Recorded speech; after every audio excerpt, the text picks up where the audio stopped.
बिस्मिल्लाहिर्रहमानिर्रहीम। अस्सलाम वालेकुम।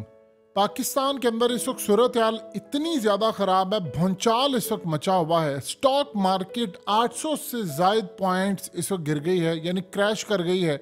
और सूरत हाल इस वक्त इतनी ज़्यादा ख़राब हो गई है पाकिस्तान की मार्केट की कि डॉलर इस वक्त इंटर बैंक में 306 रुपये से ऊपर चला गया है और ओपन मार्केट में 335 रुपये तक बिक रहा है, और वो भी किसी को नहीं मिल रहा। किसी जगह 340 रुपये का बिक रहा है, किसी जगह 330 रुपये का बिक रहा है, और वो भी अवेलेबल नहीं है कि आपने डॉलर लेने हैं तो आपको ओपनली जाकर ब्लैक के अंदर लेना होगा, यानी आपको नॉर्मल डॉलर भी नहीं मिलेंगे। आईएमएफ के बावजूद कि उसने कहा था कि 1.25 से ऊपर आपको डिफरेंस रख ही नहीं सकते। ये है हमारी अब तक की कुल औकात। और ज़रा उनसे जाकर पूछिए जिन्होंने मीडिया के ऊपर ये खबर चलवाई थी 240 रुपये का डॉलर हो जाएगा, वो बेच दे आप डॉलर को, लेने वाला नहीं होगा, खुशखबरियाँ ही खुशखबरियाँ। फिर जिन्होंने कहा था वो जो 40-50 रुपये रूस का तेल आने से हमें रिलीफ मिलेगा, बताइए अब तक क्या रिलीफ मिला है? एक टके धेले का रिलीफ नहीं मिला। और हालत ये है कि ज़रा ये देखिए, वकला ने भी बिल जलाने शुरू कर दिए हैं। और अब इस वक्त मामला ये है कि वकील जब मैदान में कूद पड़ते हैं तो फिर उनको कोई नहीं रोक सकता। ये मामला तब मुकम्मल तौर पर कंट्रोल से बाहर है। लोग तेजी से स्टॉक मार्केट से अपना पैसा निकाल रहे हैं और वो देख रहे हैं कि मुल्क की सूरत हाल बिल्कुल खराब है। ना आईएमएफ के साथ हमारा कोई मामला, आप यहाँ से अंदाजा कीजिए। आईएमएफ को कहा है, रिक्वेस्ट की हुई है, उसके साथ सारा प्लान शेयर किया गया। यार आपकी मेहरबानी है कि आप रिव्यू करें और हमें कुछ लोगों को, यानी अभी तक ये सूरत हाल आई है कि जिनके 400 यूनिट्स तक के सार्फिन हैं, इनको कुछ हंगामी रिलीफ दे दे। आपसे रिक्वेस्ट कर रहे हैं और इस रिक्वेस्ट को मान लें। अभी तक आईएमएफ ने कोई जवाब नहीं दिया इनको। पाकिस्तान ने आईएमएफ के साथ अपना प्लान जो शेयर किया है, उन्होंने कहा जी हम देखेंगे, इस रिव्यू को बातचीत करेंगे, फिर आपको बताएंगे। और इस वक्त मामला ये है कि लोगों को अंदाजा हो गया है ये चीजें नहीं ठीक होने वाली। उन्होंने अपना पैसा निकालना शुरू कर दिया स्टॉक मार्केट से। देखिए, मिसाल के तौर पर बिल्कुल एक सादा सी मिसाल ले लें। एक बंदा है जिसने चंद दिन पहले जब डॉलर 270 का था तो उसने 1 करोड़ रुपया इन्वेस्ट किया स्टॉक मार्केट के अंदर। चंद दिन पहले की बात है। आज 330 रुपए का मार्केट के अंदर डॉलर बिक रहा है, ऊपर मार्केट में, वो भी मिल नहीं रहा। तो वो ये सोचता है कि काश मैंने स्टॉक मार्केट में डालने की बजाय डॉलर ले लिए होते या दूसरी करेंसी ले ली होती तो इस वक्त तक कहाँ से कहाँ रेट चला जाता। तो लोग अब ये काम कर रहे हैं कि इसको कहते हैं सेफ हेवन की तरफ जा रहे होते हैं, कि जहां पर आपकी इन्वेस्टमेंट नहीं डूबेगी। क्योंकि प्रॉपर्टीज में पहले लोग लगाते थे प्रॉपर्टी के लिए, ना तो कोई खरीदार है ना ही कोई बेचने वाला है, तो वो आ रहे हैं उस करेंसी की तरफ और ब्लैक के अंदर बिक रही है। ये आपके मुल्क की सूरत हाल है। अफगानिस्तान के अंदर आप देख लें कि डॉलर इस वक्त कितने का बिक रहा है, 80 रुपए का अफगानिस्तान के अंदर डॉलर इस वक्त बिक रहा है। और बांग्लादेश में डॉलर का रेट 108 है, भारत में डॉलर का रेट 82 है, और चाइना में आप देख लें, ये उन ममालिक की बात की जा रही है जो हमारे इर्द गिर्द है। चाइना में डॉलर का रेट 7.29 युआन है। यानी इस वक्त जो सूरत हाल पैदा हो रही है वो टोटली आपके कंट्रोल से बाहर है। आप इसको मैनेज नहीं कर सकते। मुकम्मल तौर पर जो कॉन्फिडेंस है वो लूज कर दिया गया है। और अब अगली सूरत हाल पैदा ये हो रही है कि जी हम इंटरनेशनल सतह के ऊपर जाकर वो जी हमारे मुल्क में इन्वेस्टमेंट आएगी, वो फलाना आएगा, ये आएगा। कुछ भी नहीं आ रहा आपके मुल्क के अंदर। ये आप अपने दिल और दिमाग में बिठा ले अच्छी तरह। अब यकीन कीजिए, इस खातून को देखिए, ये बेचारी, इसका ताल्लुक लाहौर से है। और वो क्या कहती है? वो कहती है कि मेरा पिछली दफ़ा जो बिल आया था वो चंद हज़ार रुपये था, 17,000 18,000, तो मैंने लोगों से उधार पैसे लिए और बिल मैंने चुका दिया। और कह रही है इस दफ़ा 40,000 है तो मुझे तो अब कोई उधार भी देने को तैयार नहीं है। यानी ये सूरत हाल हो चुकी है। वो बेचारी कहती है मुझे कोई उधार देने को तैयार नहीं। अब आप बताइए कि अगला जो महीने का बिल है, जब यूनिट 90 रुपये का इस वक्त चल रहा है, उसका बिल आएगा तो क्या होगा? पिछले में आपको रिलीफ अभी तक मिला नहीं। यानी आप सोच ले कैसा मुल्क है। हम एटमी मुल्क है, एटमी ताकत वाला मुल्क है। और 5 दिन हो गए हैं हम आईएमएफ के आगे रिक्वेस्ट करें कि भाई आप हमें कुछ करने दे। आप बताइए कि क्या वो हदीस पूरी नहीं हो रही जिसमें झूठे तजाल का जिक्र है कि उसके हाथ में रिस्क के खजाने होंगे, जब चाहेगा वो बारिश बरसाएगा, जब चाहेगा रिस्क वो कंट्रोल कर लेगा।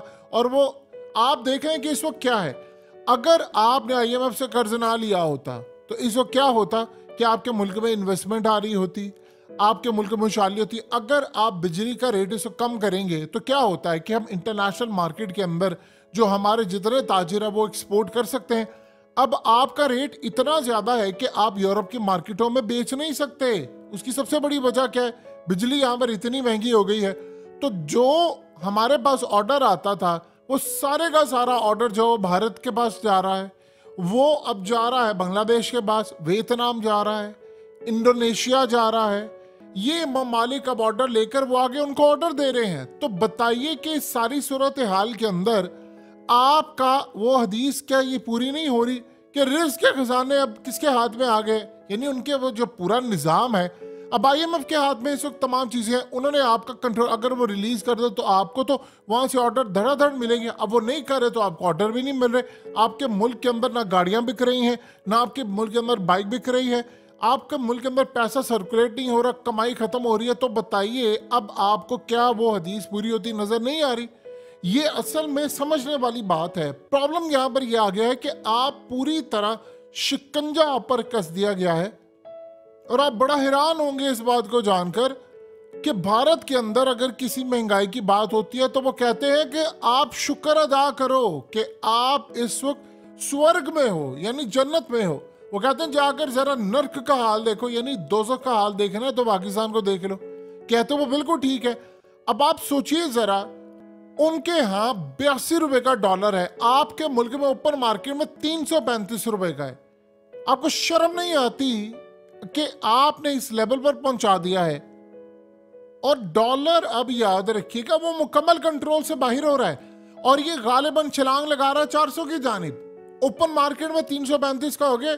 बैंक ऑफ अमेरिका ने जो कहा था, उन्होंने तो 2024 में कहा था कि होगा जाकर 340 रुपए का इंटर बैंक के अंदर। ये तो अभी से 307 तक पहुंच गया इंटर बैंक के अंदर और ओपन मार्केट में 335। तो आप बताइए कि जब ये ओपन मार्केट के अंदर 400 का पहुंच जाएगा तो आपके मुल्क में क्या होगा? अब मजीद पेट्रोल महंगा होने वाला है, यानी 15 रुपए बढ़ाना, और बिजली भी मजीद बढ़ानी है।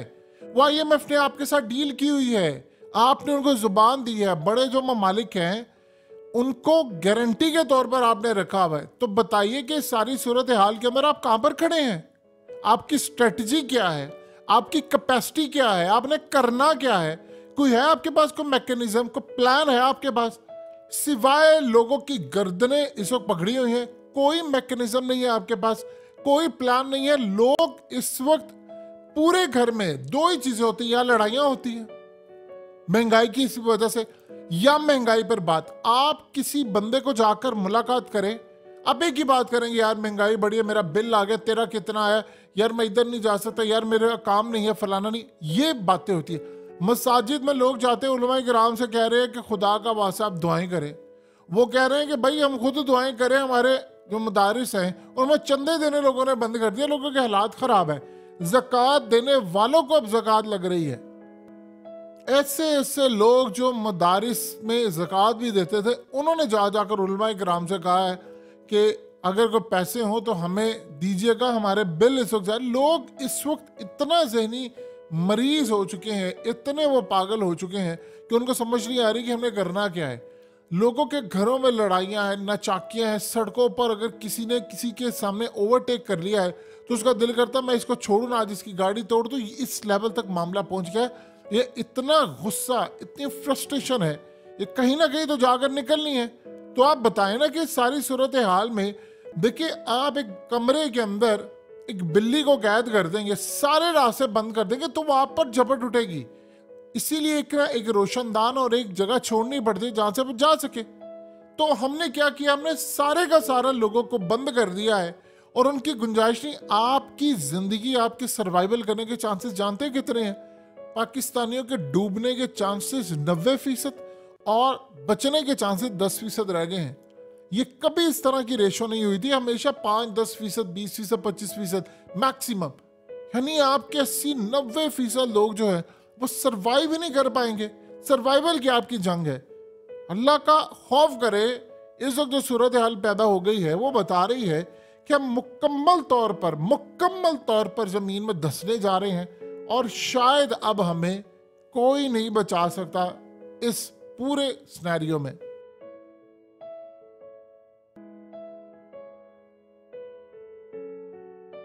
हकीकत टीवी को सब्सक्राइब करना मत भूलें, वीडियो को लाइक करें, शेयर करें और कमेंट सेक्शन में अपनी राय का इजहार जरूर करें।